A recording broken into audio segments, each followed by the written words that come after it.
All right, let's talk about something I think we've all felt, that feeling of being stuck. Why do we keep finding ourselves in the same old loops over and over again?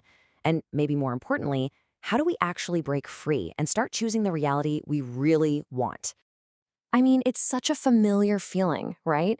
It's the same challenges, the same frustrations, that same little voice in your head. It's almost like you're an actor in a play and you know every single line by heart. But for the life of you, you just can't change the script. And this quote just hits the nail on the head, doesn't it? It perfectly sums up the problem. See, our reality isn't something that just randomly happens to us. It's really a direct reflection of what we do, what we think, and our habits. So if you want a different result, you've got to change what you're putting in. Okay, so if we're going to figure out how to break this cycle, we first need to understand the machine that's creating it in the first place. And guess what? That machine is pretty much fueled entirely by our past. Here's the crazy part. We often turn to the very things that got us stuck, hoping they'll get us unstuck. But all that does is make the loop even stronger.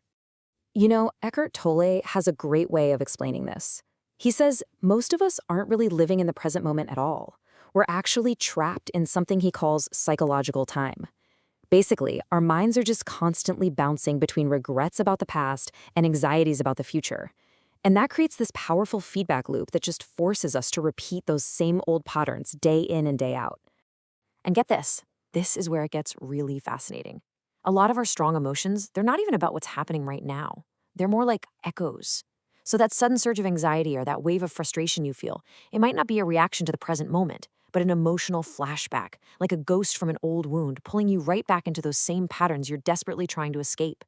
So this goes even deeper. All of these patterns from the past, they actually build our identity. They create this unconscious blueprint. It's like an inner autopilot that's steering our lives. And most of the time, we don't even know it's on. Now, check out this number. It's pretty mind-blowing. Research suggests that by the time we're 35, a staggering 90% of who we are, our thoughts, our feelings, our actions, is just a set of memorized behaviors. Our brain is just trying to be efficient, so it runs the same old programs on repeat. I mean, think about that. We are literally biologically living in the past. So what's in this blueprint anyway? Well, it's pretty much everything that's ever shaped you.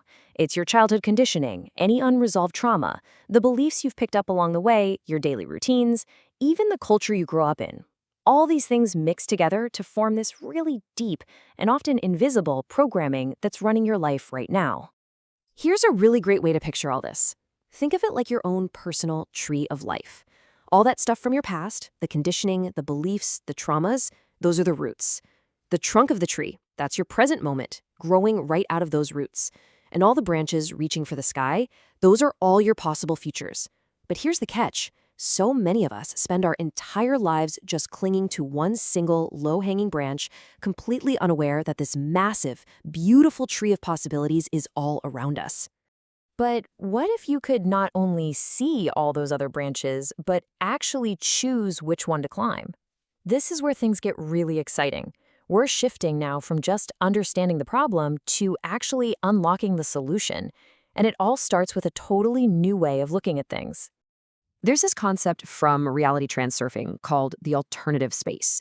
And the idea is pretty wild. It suggests that every single possible version of your life, every outcome, every path you could ever take already exists as a potential reality. So it's not about having to create a new future from scratch. It's about learning how to choose a different one from this huge, infinite field of options. And each one of these paths is called a lifeline. Now, this is the most important part to get. You are always, right now, on a lifeline that is a perfect match for your thoughts and your energy. So if you're feeling stuck and frustrated all the time, well, you're on the frustration lifeline. Your inner world is literally creating your outer path, moment by moment. So here's the bottom line, right? When we're running on autopilot, we're basically prisoners of our own patterns. We're stuck on that same old branch, just repeating the past. But the second we bring conscious choice into the picture, everything changes. We become the creator of our own reality. We're suddenly free to move to any branch on our tree of life. It's all about awareness. Okay, this all sounds amazing in theory, but you're probably thinking, how do I actually do that, right? How do you make that conscious choice and start climbing up to a new branch? Let's get into the practical stuff.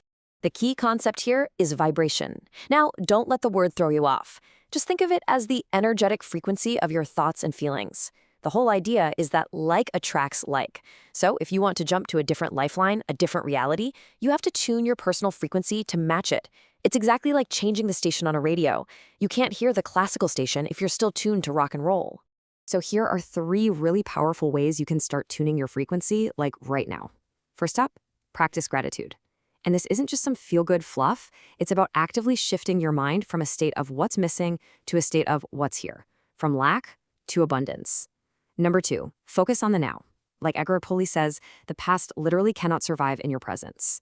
This moment right here is the only place you have any power.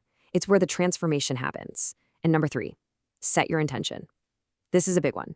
It means you stop wanting something because wanting just screams, I don't have it, and you shift to a clear, calm resolve to have it. You line up your heart and your mind and you just choose your destination. And what happens when you start using these tools? Well, you stop being a passenger just along for the ride, and you finally get into the driver's seat of your own life. And I absolutely love this metaphor. Your ship of destiny needs a new captain. To really move forward, we can't rely on the old you, the one who was programmed by the past. We need to become a new captain, a captain who is present, who is conscious, and who is ready to steer that ship into totally new waters. So, if there's one thing to take away from all of this, it's this. You are not a prisoner of your past. Not at all. You are actually the one who created those patterns in the first place. And because you created them, you have the absolute power to create new ones. And that choice, it's available to you in every single moment. So remember that tree. Your life isn't just one fixed path. It's this huge, magnificent tree with an infinite number of branches. So the only real question left is, now that you know this, which branch are you going to choose to climb today?